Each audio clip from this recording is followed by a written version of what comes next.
అంటారు. శంకర భగవత్పాదులు కాలభైరవుని యొక్క వైభవం మీద ఒక అష్టకం చేశారు.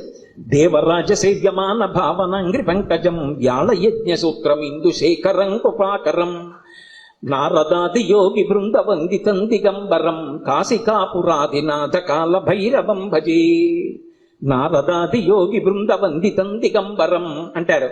ఆయన నారదుడు వంటి యోగి బృందముల చేత నృతింపబడుతుంటాడు.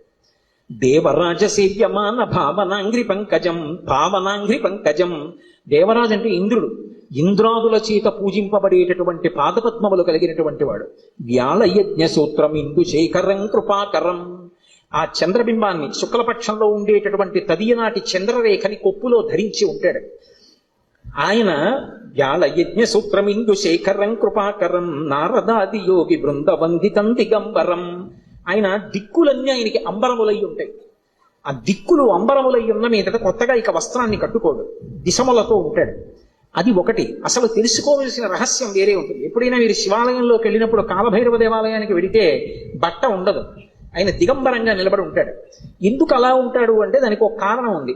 అంబరము దేనికి కట్టుకుంటారు అంటే వస్త్రము కట్టుకున్నాడు అన్న మాటకి తాత్వికమైనటువంటి అర్థం ఏమిటి అంటే లజ్జ పొంది ఉన్నారు, ఎవరు తనని చూసి సంతోషించాలో వాళ్ళు మాత్రమే సంతోషించారు.